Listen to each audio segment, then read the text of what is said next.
Hello my dear students, today in this video we will be doing the question number 16 to question number 20 from SC Verma, Unsolved chapter number 2।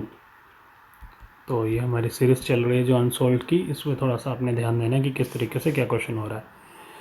Question number 16, A B C are mutually perpendicular. तो कहीं पे भी आप ए को मान सकते हैं, तो मैं ए को मान रहा हूँ एक्स एक्सिस पे, बी को मान रहा हूँ वाई एक्सिस पे और सी को मान रहा हूँ प्लस जेड एक्सिस पे। ठीक है, these are mutually perpendicular, show that C cross A cross B is 0। ये उसने पूछा है कि C के साथ अगर क्रॉस प्रोडक्ट रहे A क्रॉस B का तो वो 0 आता है।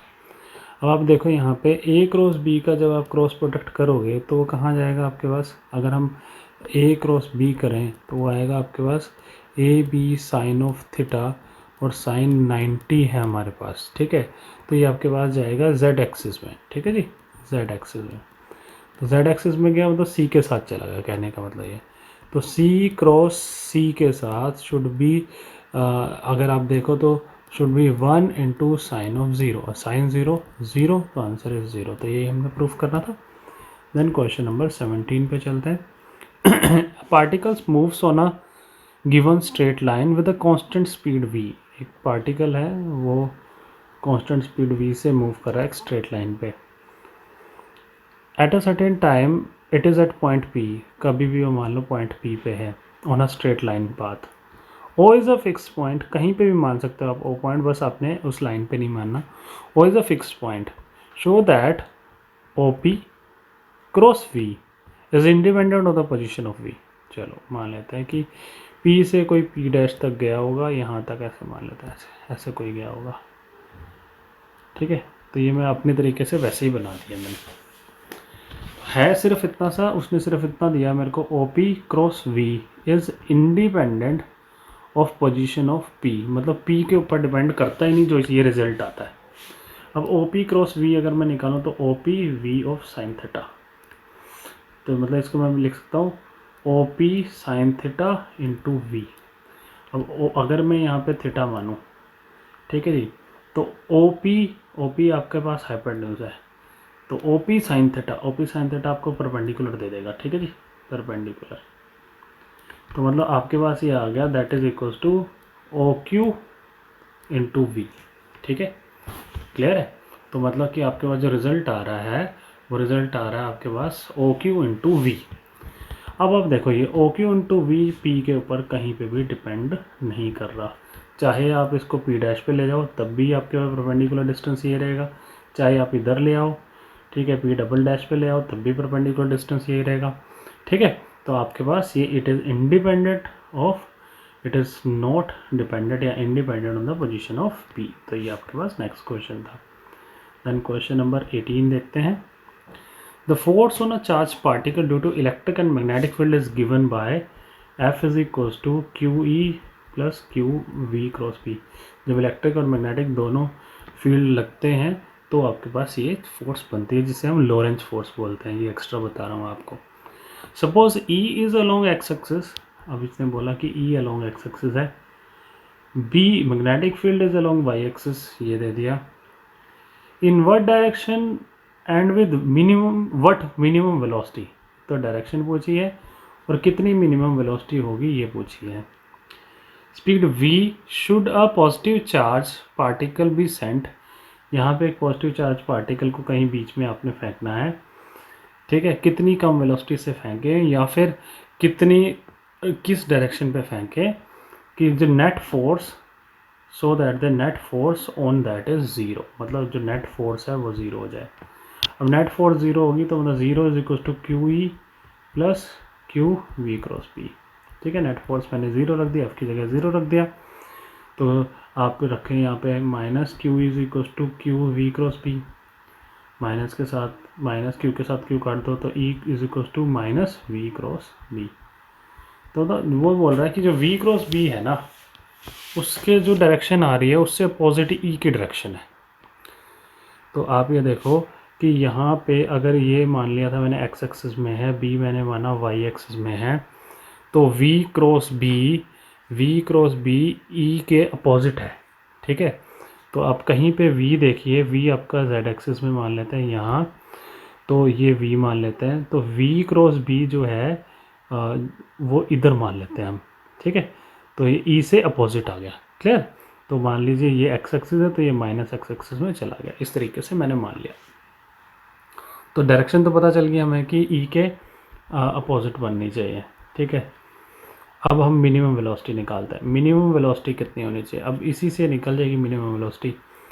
e is equals to minus v cross B, तो वेक्टर लगा के चलते हैं। e is equals to minus v B sine of theta, clear. तो आपने निकालनी है velocity, velocity equals to E upon B sine theta into minus लगा दो आप, सिंपल, ठीक है जी। तो ये आपके पास, आप माइनस नहीं भी लगाओगे, वो सिर्फ डायरेक्शन बता रहा था, तो भी आपके पास ये आंसर आ जाएगा। अब मिनिमम निकालनी है, मिनिमम वेलोसिटी। मिनिमम वेलोसिटी तब होगी जब डिनोमिनेटर जो है मैक्सिमम होगा, ठीक है। नीचे डिनोमिनेटर में अगर मैक्सिमम क्वांटिटी होगी तो ओवरऑल क्वांटिटी मिनिमम हो जाएगी। तो sine theta should be equals to 1, तो साइन थीटा इक्वल टू 1 कब होता है, 90 डिग्री पे। तो वी मिनिमम कब आएगा आपके पास, जब वो हो जाएगा ई अपॉन पी, क्लियर है। तो ये आपके पास मिनिमम आ जाएगा। तो सिंपल सा क्वेश्चन था। नेक्स्ट चलते हैं क्वेश्चन नंबर 19। आप इसे पोज करके दोबारा देखें, अगर समझ नहीं आया, मैंने सारी चीज़ें उसमें बता दी हैं कि किस तरीके से क्या होना चाहिए। Question number 19, a dot b should be c dot b but a is not equals to c. वो कह रहा है कोई एग्जांपल दो कि ए डॉट बी और सी डॉट बी का ना जो रिजल्ट है वो सेम आए, ठीक है। लेकिन ए और सी इक्वल नहीं होने चाहिए, क्योंकि बी भी तो पहले इक्वल है, ठीक है, वो इक्वल नहीं होना चाहिए। तो आप इस किस तरीके से आप करेंगे कि हमारे पास इसका रिज़ल्ट जो है वो सेम आए। तो इसको जो आप थोड़ा सा आपको ध्यान देना पड़ेगा। जैसे मान लीजिए ये ए है, ये बी है, ये ए बी, क्लियर। तो ए बी आपके पास आ गया, और ऐसे ही आप बी और सी निकाल लो, ठीक है। एक आ जाएगा आपके पास बी सी, ठीक है। तो आप इन दोनों का डॉट प्रोडक्ट निकाल के देखो। तो जब आप इन दोनों का डॉट प्रोडक्ट निकालते हो तो आपके पास जो आंसर है ना वो सेम आएगा। तो ए डॉट बी और सी डॉट बी जब आप करोगे तो आपके पास रिज़ल्ट सेम आएगा, बट जो आपका ए और सी जो है वो इक्वल नहीं है, ठीक है। तो सिंपल सा कंसेप्ट है। तो अगर आप करना चाहो तो मैं इसको करके दिखाता हूँ पूरा कि ए परपेंडिकुलर टू बी है, ठीक है जी। अच्छा, कहाँ पे जा रहा है वो, वेस्ट की तरफ, ठीक है। बी किस तरफ है, वेस्ट की तरफ, ठीक। आगे चलो, ए परपेंडिकुलर टू सी है, ठीक है। तो आपके पास सी किस तरफ है, नॉर्थ की तरफ, ठीक है। तो अगर आप देखो तो ए डॉट बी जो है वो ज़ीरो है, सी डॉट बी है वो भी ज़ीरो है, तो दोनों इक्वल हो गए, ठीक है। 90 डिग्री का एंगल बनना है जी। अगर ये दोनों इक्वल हो रहे हैं but still a is not equals to c, तो मतलब इसमें सिंपल सा है कि आप परपेंडिकुलर बनाओ। परपेंडिकुलर बनाओगे कॉस आपका 90 आएगा, आंसर आएगा 0, तो 0 इज इक्वल टू 0, बट आपके जो वेक्टर ए और सी हैं वो इक्वल नहीं है। देन लास्ट हमारे पास इस वीडियो का question number 20, draw graph from the following data, draw tangent at x equals to 2, 4, 6 and 8, find the slope of these tangents, verify the curve drawn y is equals to 2x square and the slope of tangent is tan theta dy by dx equals to 4x। अब ये तो आपको क्या करना पड़ेगा, पूरा graph बनाना पड़ेगा। जब x 1 है तो y 2 है, तो इसको मैं 1 2 यहाँ बना लेता हूँ। जब x 2 है तो y 8 है, 3 4 5 6 7 8 ऐसे बना लेते हैं। तो मैं एक रफली सा बना के चलता हूँ कि ये कुछ ऐसा सा बन जाएगा, ठीक है। तो आप ग्राफ पे करेंगे तो आपका हो जाएगा, ये कुछ नहीं है इसमें। फिर टेंजेंट बनानी है 2 पे, तो 2 पे टेंजेंट आप बना सकते हैं कि 2 पे आपने ऐसे ऐसे टेंजेंट बना दी, फिर 4 पे आपने ऐसे बना दी, 8 पे आपने ऐसे बना दी, ये टेंजेंट बन जाएगी आपकी। Find the slope of this tangent. अब ये बहुत इंपॉर्टेंट है। मान लो स्लोप निकालना है, तो स्लोप कैसे निकालते हैं, slope is equals to y axis upon x axis, या फिर y2 minus y1 upon x2 minus x1, ऐसे करके आपके पास स्लोप निकलेगा। तो आप कोई भी 2 पॉइंट टेंजेंट पे कंसीडर कर लो। जैसे 1 पे आपका जो था y था 2 और 2 पे जो था y था 8, तो मैंने एक ये पॉइंट कंसीडर कर लिया।